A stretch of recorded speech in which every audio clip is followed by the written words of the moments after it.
Инклузивното образование стартуваше пред 2 години и е процес кој ќе трае подолг временски период, а она што е најважно е како да се намалат стереотипите и предрасудите кои што за жал се уште ги има кај нас. Голем дел од училиштата во Куманово целосно се подготвени за инклузивна настава, што пак не може да се каже за училиштата во руралните средини. Што презема секторот за образование при општина Куманово во врска со инклузијата во воспитно-образовниот процес, повеќе детали ќе слушнете од раководителот Александар Јовановиќ. Што представува инклузивното образование? Инклузивното образование представува стварување на исти цели во исто оделение.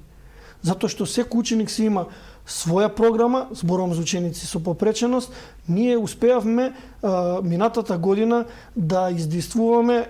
Советот на општина Куманово да дел, значи една училница од Вук Караџиќ биде пренаменена, дадена на користење на здравствен дом Скопје, со цел да родителите успеат побрзо да дојдат до потребната документација пред се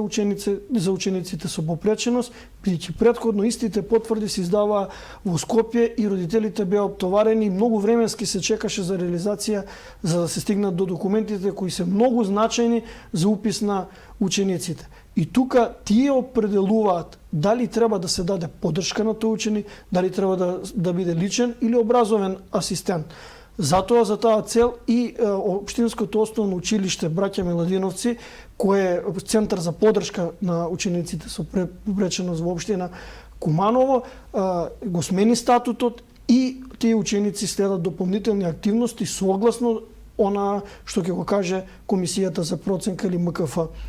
комисијата која активно се функционира и на територија на општина Куманова, представува за регионално, тоа за североисточно плански регион.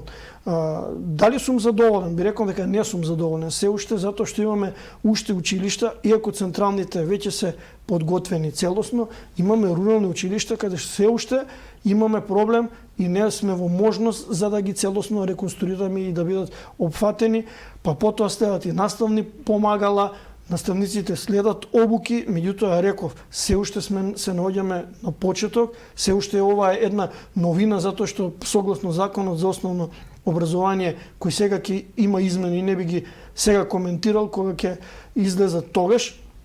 бидејќи во нацрт е и закон за средно образование, така да видите, тоа е процес кој трае. И наставниците не се доволно обучени за да работат и тие сами кажуваат. Меѓутоа процес на доживотно учење трае и кај наставниците, како и кај учениците.